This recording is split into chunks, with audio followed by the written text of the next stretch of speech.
Welcome to Alex and Annie, the real women of vacation rentals. I'm Alex. And I'm Annie. And we are joined today with Jen Ford, who is the previous Chief Commercial Officer and CFO of TurnKey. Welcome to the show, Jen. Hi, thank you so much for having me. We're so excited to talk to you today and to learn a little bit more about your previous experience within the industry. And you have a great background in a lot of other areas too. And Annie and I had the pleasure of getting to meet you and hear from you at the women's conference, which I swear we met so many people at that conference that was just like the breeding ground for these great relationships. But could you tell our audience a little bit about who you are and your experience within the industry? Yeah, absolutely. And I am still on a high from that conference, by the way. I Right? left like so energized. It's just, it was amazing. Kudos to Amy Highnote and her team. So I'm Jen Ford. I most recently was Chief Commercial Officer and CFO at TurnKey Vacation Rentals.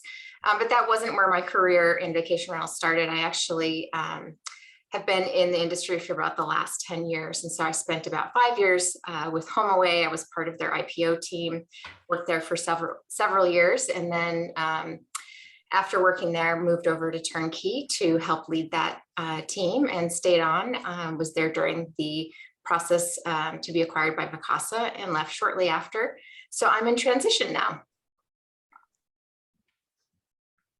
That's super exciting to just all the pieces of the industry that you've touched. And I know that people are really curious to hear kind of your insight in not only, you talked about it at the women's conference about leaning in and really taking charge of the relations with your investors when HomeAway went public. But I'd love to hear about that and then go into the TurnKey acquisition from the Vacasa side. Yeah, so I mean, I think you probably have to go a little bit further back in my career, right? I didn't necessarily set out to work in the industry. I feel really fortunate that I made my way there, but I actually spent the first 10 years of my career in high tech.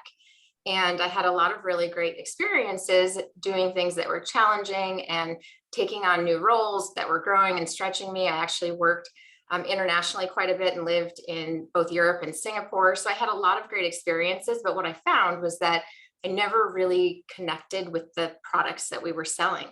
I wasn't passionate about them. And so about 10 years into my career, I had the opportunity to join what was at the time a pretty small company called HomeAway. And I had previously been working in semiconductors. And when I left that company, I worked with a bunch of electrical engineers, and I would say to them, all right, you guys read the Electrical Engineering Times on the weekend. I read People magazine. This is not a fit.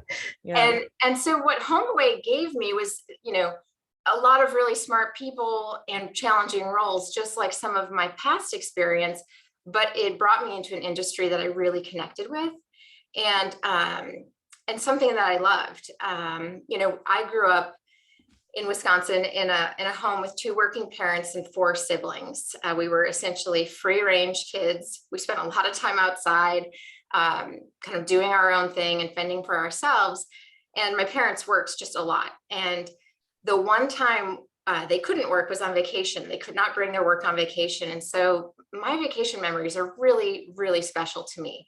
There are these times, and because there were 7 of us, we often stayed in homes. And so we started using vacation rentals a long time ago, but there are these really special times where I had more time and attention from my parents than I did when I was at home. And so I feel really lucky to have found my way into the industry, because I think helping other people create their memories of a lifetime is it's a privilege, and it's a really worthwhile reason to get out of bed every day and come to work and do your best work. So HomeAway really was just an amazing fit for me from that sense, but also from the leaning in perspective, Annie.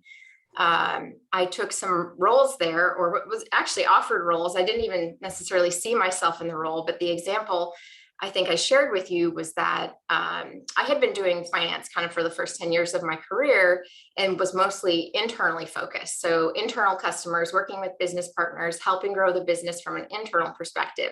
And I always knew the companies really well, but I never had an external facing role. And when I was at HomeAway, I was asked to stand up the first investor relations department at the company. And of course, I thought, wow, this is really exciting, but I I didn't really know anything about investor relations. I hadn't done it before.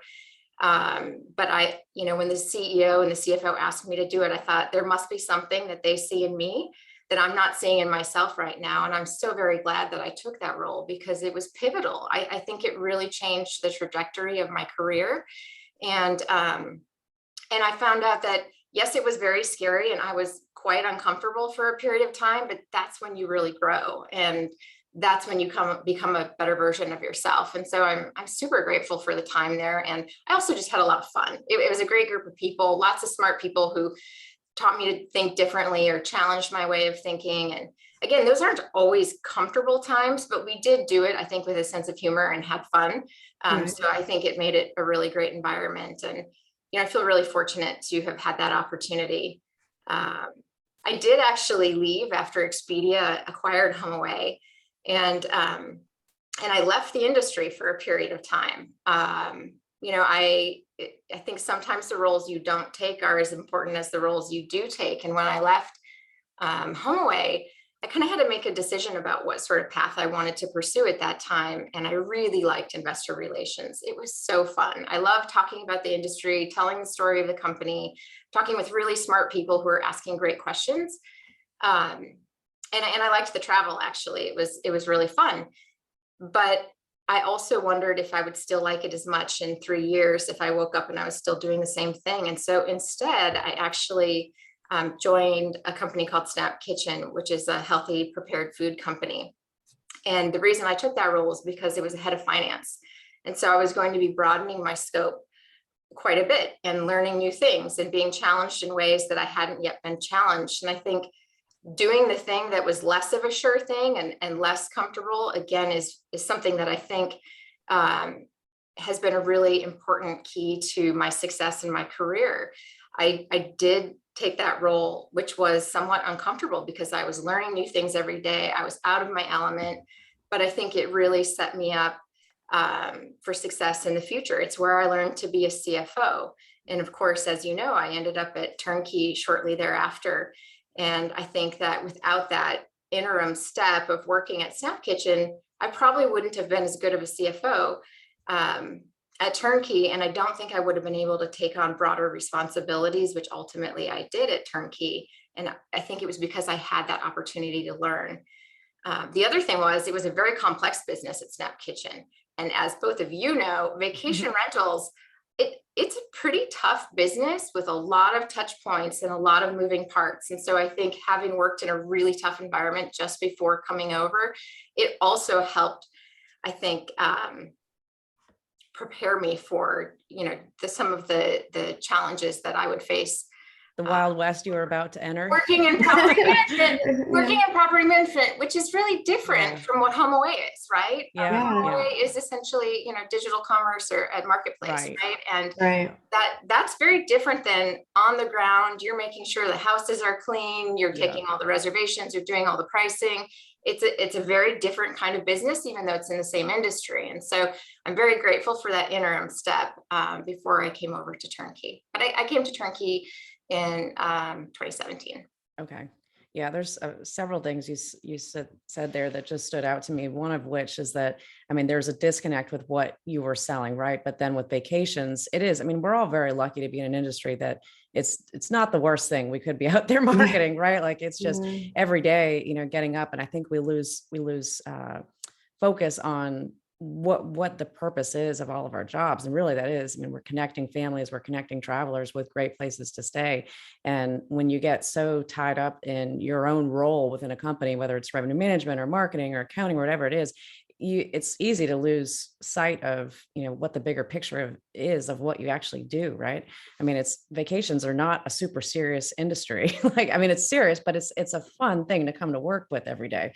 There's a lot of, more boring things we could all be selling. So at the end of the day, I think that's just something to be grateful for. And I can only imagine that helped propel you into that role in investor relations because you were passionate about, what the company was. But I am curious when you went to the healthy food company, how that was, because that's probably something also that is important to you, right? So did you feel a connection with that, or was it just not really there? I did. And I actually think, I think this is a company that has the ability to really change the way people eat. And I think that's something our country needs. And so I did feel a connection. I understood it. I think one of the things that was a little bit different than, for example, when I joined TurnKey was I didn't have like the Rolodex, as I call it, of knowing all the players, the people, the investors, the analysts. And so I do think that was something that I realized how valuable it was in not having it when I went to Snap Kitchen. But at the same time, I think I also was super proud of myself to be able to learn a new industry. I didn't know it. I Yeah. hadn't worked in it before. And it was, like I said, it was quite complex because it was food manufacturing, distribution, and retail, and it was omni-channel. So Mhm. there was just a lot going on and a lot to learn. And I think it was a confidence builder that I could come up to speed and really understand it and make a positive impact. And so I think, that was great. That said, I wouldn't say I was as passionate about it as I am about travel and vacation. I mean, it's like my family's kind of first and foremost for me. And boy, my travel and my vacations are sort of next on my list. Oh, absolutely. Really Yeah. important to me. And the people I worked with were really passionate about healthy food, which was amazing. But I'm not going to lie, I was the person who was in the break room, like sneaking cheese onto the. Yeah. I'm from Wisconsin. Okay. Yeah. Yeah. Yeah. I think I take healthy seriously, but only so far. Right. Yeah, my family's from Wisconsin too, so I completely understand that you have to have cheese every now and then. You can't There's cut it out. never enough cheese. That's so crazy. So when you got to TurnKey, I mean, obviously, like you said, this is a different type of business than what HomeAway was. Did you find yourself feeling out of your element in that sense? Or did you feel like, okay, I'm in my element, I understand this business, but there's all this other aspects of it that I can learn, and now you really just dove in and wanted to learn all of it? Yeah, I think I definitely felt in my element for sure. And I really understood the business. And, as we talked about, like, I believe in having that why, right? And so that desire to deliver really great vacations and help people make those memories really drives me. And so I was very motivated to learn the business. I think there were probably just more moving parts and dependencies that I could have realized before I joined the company. And so there was a lot to learn.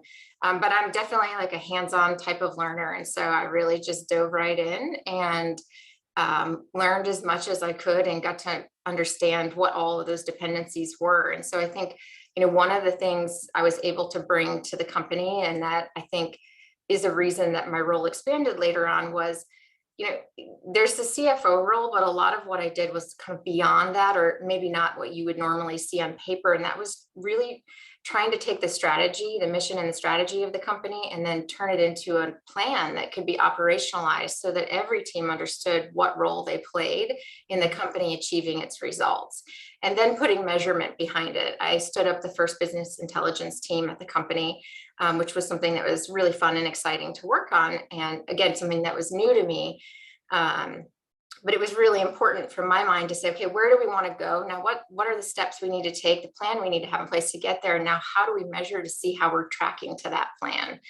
That was something I learned very early in my career when I worked at Dell, was if you don't measure it, you can't manage it. And so I'm very big on having measurement, whether it's in your professional life or your personal life. I think you've really got to be intellectually honest and measure how you're doing and assess it, and then decide if you need to adjust. It's not meant to, say, oh, geez, you're doing really bad. It's meant to say, okay, we're doing really well over here. Let's do more of that. And over here, I see we're short. Do we understand why we're not coming in where we thought we would? What can we do differently? What are some ideas? Who do we need to bring together to collaborate on ways to change this? And so I think having that measurement is incredibly important. When you were I guess when you got to TurnKey, was it their intention that eventually they would sell or go public? Is that something that they were looking to do? Or did this whole situation just sort of present itself at the right time?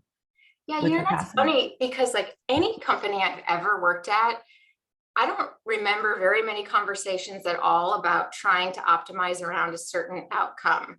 I've always worked places, and I believe that most people who start companies do it this way too, is they have like a really great idea, or they think they can do it better than somebody else can do it. And so they build the company to create something that's truly great or solving a big problem, not necessarily to create an outcome like, an acquisition or an IPO. And the reason I think that holds over the long run is that running a business is really, really hard. And I think you have to have more, you have to be in it for a lot more than just this outcome that may or may not happen. You don't know when it might happen. But I think if you focus on building a truly great business, then it opens up lots of options. And so I think we were always really focused on, providing great service, building a great team, differentiating ourselves through things like technology. And so those were the things that we focused on and what we talked about. And of course, growth was always a focus of ours as well. And so I think, I look at it that way. And I would say that I found that to be true at other companies as well. I know that it happens. I'm not saying that it's people don't purpose built a company for, selling. But I mean, how long does that take? Does that take 5 years? Does it take 10 years? I mean, that's a long time to be focused on the end game rather than the journey you're on. And I think that there's a lot more value in focusing on the journey and really, optimizing around that versus a specific outcome.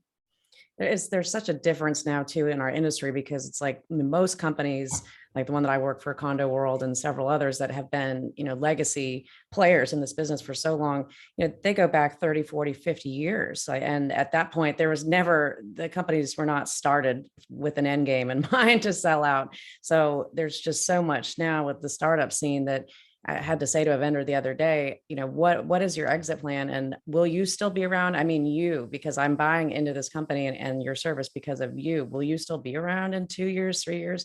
And in a lot of cases that can't be determined. So, I think a lot is really rapidly changing now, and it's for the better. I mean, I think it's good for our industry to have a lot more innovation that's coming in, but it is changing things. Looking at TurnKey's success over the years, what do you think was the main reason that they were able to scale to the size that they got to? Because I think that's just really impressive. I mean, one of the largest managers, were they international or just domestic? Just domestic. Domestic, yeah, but definitely one of the largest managers in the US. So what was the main thing that they did right to do that? Well, I mean, I think they did a lot of things right, to be honest. I mean, I think, and I think we can never downplay that luck does come into it as well, right? I think it's, I always say I can't just take credit for everything I've done. There's always a bit of luck in it, but I think that they built a really great team. And obviously that team changes over time. But I think they had a lot of really great people at the right points in time to really help them build the right technology, create the right structures, and in terms of like operating excellence. And, even me coming in, right? Like companies don't hire me when they've just started. I'm not a builder, I'm a scaler, right? Yeah. So I think, when John and TJ looked around and needed a CFO, I don't think that they would have called me 4 years earlier, because I wouldn't have been the right fit. And so I think, I think that that's one of the things that they were really good at, was looking around and bringing the right people in at the right time. And, during the time I was there, I worked with them very closely to really work on, I think, creating opportunities for people to have careers, for people to do things that they hadn't done before, to be able to achieve new things. And so I think, that makes people excited about the future and being able to buy into what the company is doing and being engaged and excited to help drive that forward. And so I think, it a lot of times comes down to the people. And I think that was the case there. And I've got to give credit to John and TJ and all the investors that supported him too, right? Like it's a great group of people. Yeah, absolutely. Yeah. So do you think that there's going to be more turnkeys that are going to turn up, if you will, in the industry to get to that scale for someone to buy or acquire? We look at, there's a couple of companies out there making big moves to buy and acquire management groups within the US. And I think they'll probably venture out into maybe the Caribbean and Mexico. But I think some of them have a mindset of, yes, they want to be able to sell or go public. That's just what their end game is. But I wonder how many of those large companies we are going to have, say, 2 years from now. Do you think there's a possibility of there being multiple turnkeys out there? Yeah, I do think, well, I mean, in terms of predictions, right? I think that if you look at, even the large property managers, they still have a tiny share of the total just in the US. And so I think there's still a huge opportunity in terms of inventory growth. And I do think that there's going to be an emphasis on growth. And I think there's also a lot of capital in the market right now. And so I think there's going to be companies who want to spend money and want to acquire or build their own version of, the large property management company, the multi-destination property management company. And so I do think that we will see more, but I don't think that that's the only type of sort of growth or explosion in new companies that we're going to see. I think one of the things that's really interesting, and one of the things that I saw at the Vacation Rental Women's Summit, which was exciting, was all these related businesses that are there to help professionalize property managers or to make things more efficient, or, to help property managers focus on what they do best and then use vendors for some of the other things that have to happen to make a business scale. And so I think that that's really interesting too, because that capital that's flowing in, it doesn't have to just go to property managers. It's going to go to all different types of companies. And so I think you're going to see both of those things happening in the coming years. And I think it's great to see all the attention on vacation rentals. I personally feel like we're still kind of early stages. I mean, it's not like it's a new thing. It's obviously not new. We know that this has been going on for a long time, but I think, I think that there's still so much opportunity and so many more guests to bring in and to have them experience this way of traveling. And I do think that the world, I don't think the world will stay exactly how it is today, but I do think the world has changed forever in terms of flexibility and the ability to do more remote working and to make your vacation last longer by working a few days from somewhere. And so I think this all lends itself really well to vacation rentals. And then to boot, you've got all these folks who bought second homes during the pandemic. I do think most of them are going to go back to work at least part-time at some point.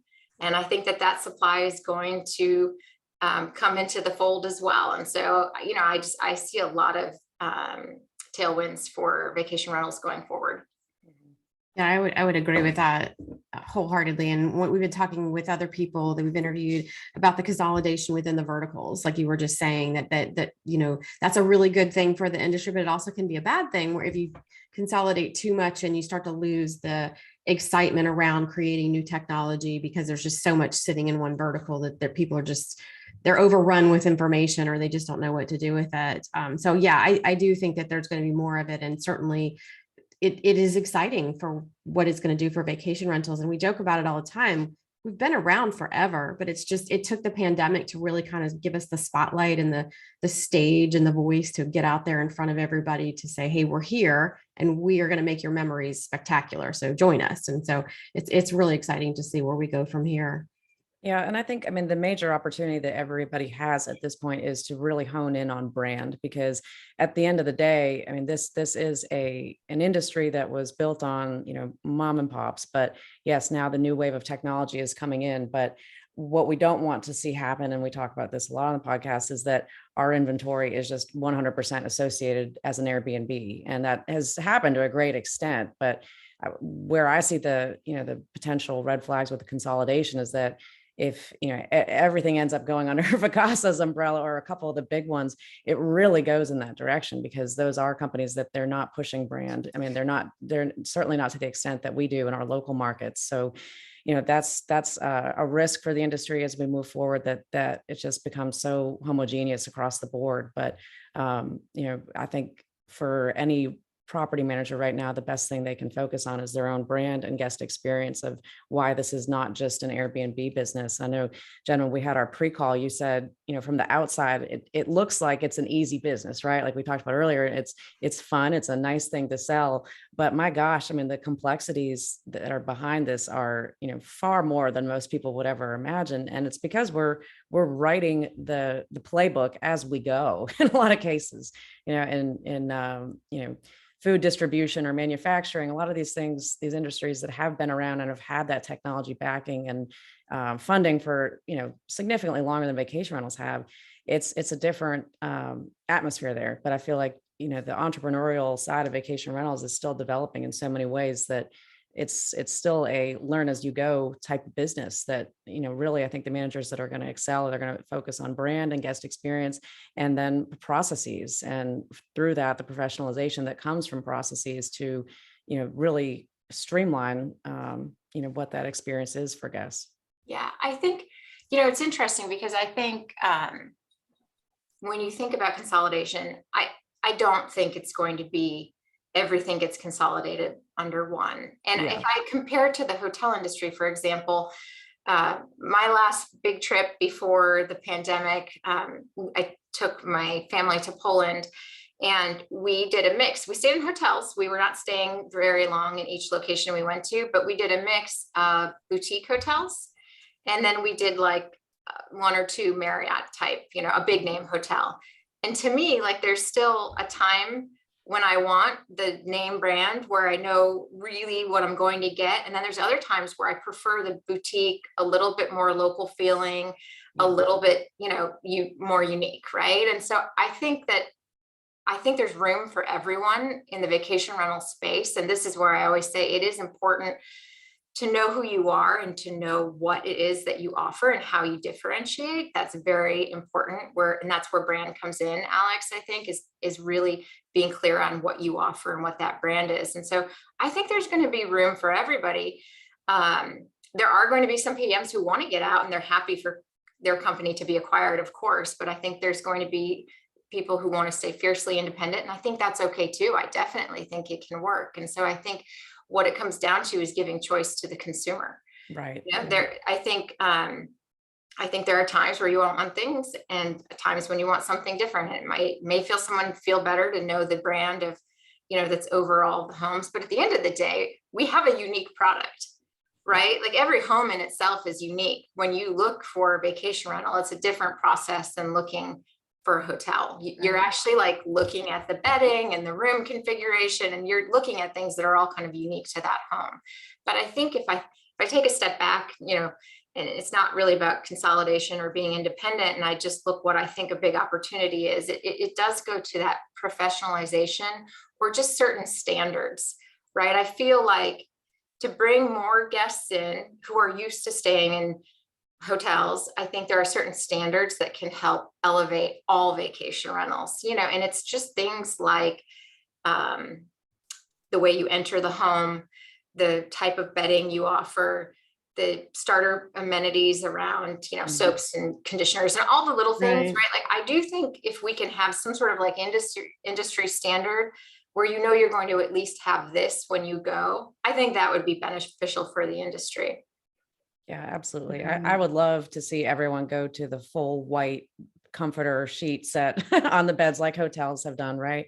And I think that would be a great standardization. That it's a big financial endeavor for companies to do that. And I know some have been, especially with COVID, that from a sanitary standpoint, that is something that some are now pursuing. But it'll be interesting to see as years go on how many move up to that. But yeah, I think at the end of the day, guests are going to book with brands and companies that they know and they like, right? And that's, you look at Marriott, I mean, they've added vacation rentals because they know they don't have any, but they have an audience that is interested in them. Yep. At Condo World, we've done the same thing. We have vacation rentals in North Myrtle Beach. We added a resort portfolio in Myrtle Beach and other areas because we knew we had guests that had demand for that type of product. But where do you see, what are your predictions for what's going to happen with the Marriotts and the Hiltons and the other hotel brands that haven't yet gotten into vacation rentals? What do you think is going to happen on that side of things?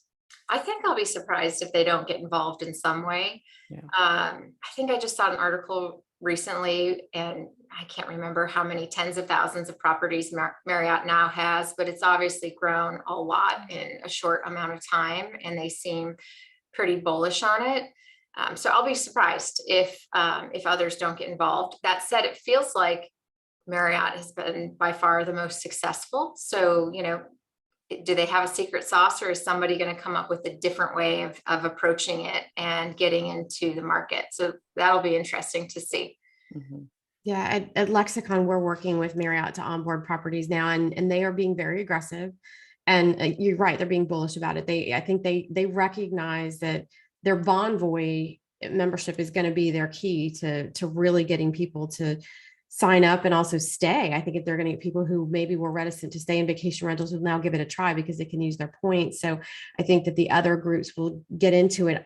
This year is going to be a telling year, I think, for Marriott to see what they can really actually convert and put into vacation rentals that are on their platform versus a Marriott guest who's left Marriott to go stay with, XYZ company within a community, or like a condo world Yeah. within a market. So it's really interesting to see what they're doing. And they've been absolutely great to work with. And I think that the downside of it is when you have companies that are that large and their hotels and the standards are so easy, that they think by giving their standards of hotels to vacation rentals, that that's going to be easy too. But, to the point that everything is unique within vacation rentals, it's not as scalable as I think they thought it was going to be coming into the markets.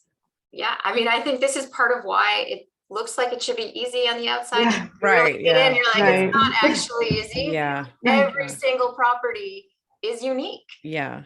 And, I think this is where I don't know what the standards should be in the industry, right? But that's Right. kind of my point about, when people book, I don't know about you, but still sometimes when I book a property for my family and there's still that pit in my stomach of like, is it going to be okay when we get there? And, Yeah. I think if the more we can lessen that feeling of anxiety, that sometimes it's tiny, right? Like but there still sometimes is that feeling. And so I think the more we can do to build trust so that guests are super excited and blown away when they open that front door, I think the better. Absolutely. Absolutely. So I think one of the things we talked about was having a guiding force to drive you forward. And I don't remember, I don't think I wrote the quote down correctly, but you talked about this going back to your HomeAway days and things that just kind of moved you forward and helped you find that comfort to lean into scary situations. Do you want to talk a little bit about that? Yeah, I think when I look at what has, I feel, differentiated my career, it has been my willingness to take on new roles or new challenges or projects that I don't know whether or not I'm going to be successful. I really don't know. But when I jump in, what I find is that these are the times that I have to stretch myself and grow. And so in the end, they're really the most rewarding and valuable experiences that I've had. So I would say, looking for things that are uncomfortable and taking them on. And I know, I think people say, well, I just don't know. I'm not comfortable with that. And I get it. It's not comfortable. You have to do things that scare you. But I think the more you're able to live with that ambiguity of not knowing, the better off you will be. I think, we did talk about the fact that change is the one thing we can count on. It's a constant. So we know things will change. And I think this is the benefit of getting older and just having lived longer and experienced a lot of things. Yeah. But, the reality is, even when you make it to senior positions, it's not like you know all the answers. You still don't know, but you're more comfortable with ambiguity and making a decision and not knowing whether or not it's going to work out.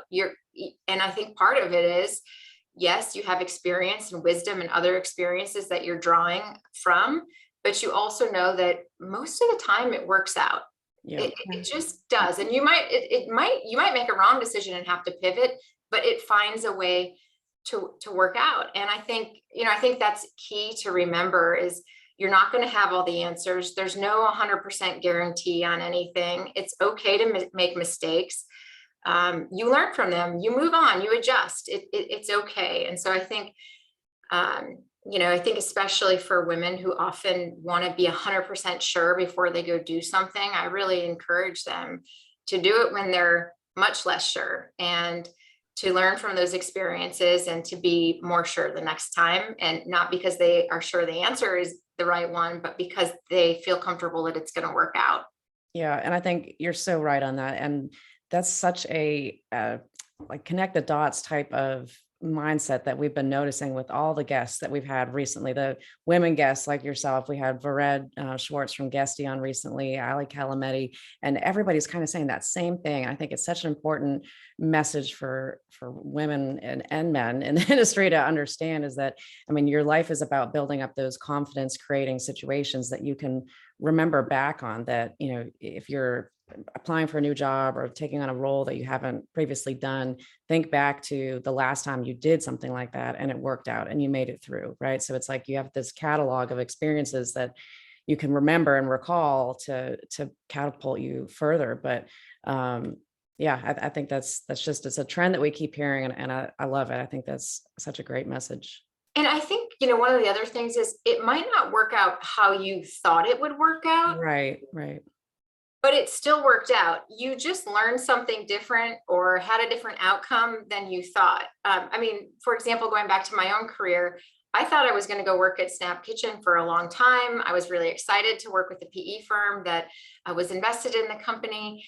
But actually, I learned different things than what I thought I was going to learn. I thought it was really going to be about this new industry and relationships, but really what I was learning was how to be a CFO, and so then I was able to take that to my next role. So, it didn't work out exactly how I expected, but there was still a lot to learn, and it was still a huge amount of growth, right? So I think part of it is just what our mindset is about what that experience was and how worthwhile it was to you. Yeah. And you can teach skill, you can't teach will, right? At the end of the day. So, I mean, you might not have all the criteria that a job might have or role, sorry, but at the end of the day, nobody does. I mean, it's pretty rare that and if you have all the criteria of the job that you're applying for, a role that you're taking, probably means that you're not reaching high enough. I mean, it's like, you have to kind of check yourself of, there should be some things that you're not sure of yet, because those are those moments of growth. Yeah, I mean, everybody, nobody knows it all on day one. So you're not alone in that. I think that's really important. So one of the things that helped me, so I'm a recovering perfectionist. I will admit that in my household, I was like the kid who wanted harmony, and I was always trying to get good grades, and I would read books on the weekend, and that was my life. And I wanted everything to be perfect. And so that really didn't serve me well, and especially into adulthood. And one of the things that helped me change my mindset was a book, which is actually called Mindset. It's by Carol Dweck. I don't know if either of you have read it. No, I haven't. It's actually a really skinny little book that's not that long, but it talks about a fixed mindset and a growth mindset. And in a fixed mindset, people believe that abilities are innate. You either have them or you don't. Whereas in a growth mindset, the focus is on developing your abilities. And so that book was hugely helpful for me in seeing the learned behaviors I had around thinking I had to be perfect. And if I wasn't perfect at something right away, I was never going to be good at it. And really changing my focus to that journey of getting better and improving myself, and maybe never being the best, but growing. And so that book really helped me. And it actually is really great for parenting and managing as well, because a lot of the same philosophies apply to other circumstances. And so that is, I think, a book that I recommend everybody read, because it really, I think, helps you sometimes understand when you're getting stuck in a certain way of thinking. Yeah, absolutely. We'll definitely check that out. And thank you for mentioning it. So the one thing that you said, I did write down that you've just really summed it up nicely here, but that if you embrace change, more opportunities are going to come your way. Yeah. And Alex and I have found, just with us putting it out there that we were even interested in doing a podcast, it opened up doors and conversations and connections with people that we would never have had the opportunity to meet. So Yeah. great opportunities. Some of them we turned down, some of them we've fully embraced, like the one that the women's conference. Yeah. So yeah, I really love that. And I think your story of just your trajectory, where you thought you were going to be and where you ended up, or it's so wonderful to see, and that you embraced every little opportunity that came your way. But we're at kind of a wrapping up point, and I know we gave you a couple of questions that we like to ask our guests. And one of the ones that I wanted to ask was, who is someone that you deeply admire and why? Yeah. So I think I admire a lot of people, and I think I can find something to admire in almost anyone. But I would say one person I've admired for a long time is Sarah Blakely. So she is the founder of Spanx. And she built an amazing company, which she actually bootstrapped. Yeah. Her story is incredible. She has an incredible story. Yeah. And I would be lying if I didn't say that I have a couple of pairs of Spanx myself. But Yeah, who doesn't? it's not so much about her business. What I really admire about her, and this is from the perspective of someone, like I said, who really was focused on being perfect for a long, long time, she puts her failures out there. Mhm. She is really encouraging. And I think she learned it from her parents. I did not learn to fail from my parents. I learned that you needed to do things correctly. And so, and by the way, they're not bad people. It's just that they're doctors. And so with their work, if they screw up, it's Right. Yeah, that makes sense. right. And so I never did this, but she said her dad would come home every day and say, "What'd you fail at today?" And I thought, what a Yeah. great question at Wow. the dinner table. But what she does is literally, like, last week, she posted a video on Instagram where she had forgotten to cut the tag off of her snowsuit. So she was out skiing, and like her sail tag is like flopping in the breeze behind her. And she just posted it for everyone to see. She Right. was going to do a video recording, and she put on a shirt, or she grabbed a shirt. She got to the video recording, puts it on. Well, last time she wore it was before the pandemic. She couldn't zip it. And so she Wow. videotapes herself walking around with like a gaping hole in the back of her shirt because she Oh my literally gosh. can't zip it. And I just love that she puts those things out there, because it's helped me to not take myself so seriously and not be focused on this idea of perfection. It's Right. false. Yeah. And it's, so I think, like I said, I've done a lot of work to try to move my goal from that to more of the journey and the growth and just becoming a better version of me, whatever that looks like. And I think she's a great example of that. Trying to look up my notes. I went to the 10X Growth Con a couple years ago in Miami, and she spoke, and also her husband, Jesse Itzler, spoke, and they were both incredible. I mean, completely different kind of people, but it was awesome. Let's see. Yeah, I did see her recently post something about how she had gotten her vanity plates for her car, and she thought it would be great to have Spanx on the back of her car until people Yeah. were like going, "Oh," you like pulling up alongside her and saying, "So you want me to spank you?" Yeah. It's just like probably wasn't the best marketing tool, but Yeah. Not what she wants. yeah. But Yeah. everybody makes mistakes. So Yeah. what a great, I admire anybody that's willing to put their flaws out there. I mean, I think it humanizes the conversation. Yeah. One of the quotes I had written down from her was, "If you don't have a seat at the table, make one." I love that. Yeah, I That's love what that one too. I've always kept with me, that, just because you don't have it now doesn't mean that you won't, but show up every day and push yourself and get those opportunities, and you will make a seat for yourself at the table and pull that seat all the way up. I mean, lean into what the opportunities are. And it's the more you put yourself out there, like you said, the more opportunities are going to continue to come to you. But if you stay in the background and constantly think that you don't have enough, or you're not qualified to do something, none of those opportunities are going to be there. So Yeah. One of the things I always tell my kids is that if you have 10 opportunities to ask a question and you don't take any of them, you don't look very smart 100% of the time. yeah, You exactly. take 10 Yeah. opportunities, and one time it's kind of a silly question, so you look super smart 90% of the time. Yeah, That's good, exactly. Yeah. right? Like, if you don't, it's just those are wasted opportunities. And I think go for it. It's okay to ask a silly question. You help somebody else in that room. I guarantee it. Yeah. Oh, Absolutely. absolutely. Absolutely. So my question for you, Jen, what's next on your agenda? I mean, what do you want to do with the next part of your career, and what's on the horizon? Yeah, no, it's a great question. And I mean, I feel fortunate that I'm in a position right now where I'm taking a break. I've actually taken life breaks twice before. the first 2 times I took time off to travel when I had like work breaks, and I highly recommend it.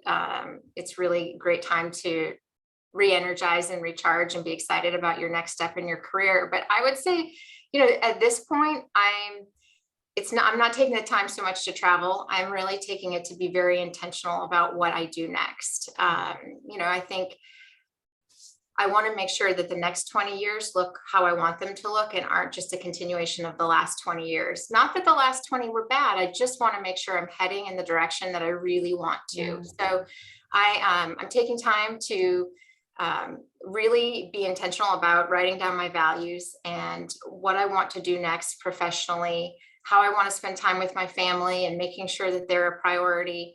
I'm actually, because I actually struggle a little bit to come up with like the right framework to do these things, I am working with a life coach on that.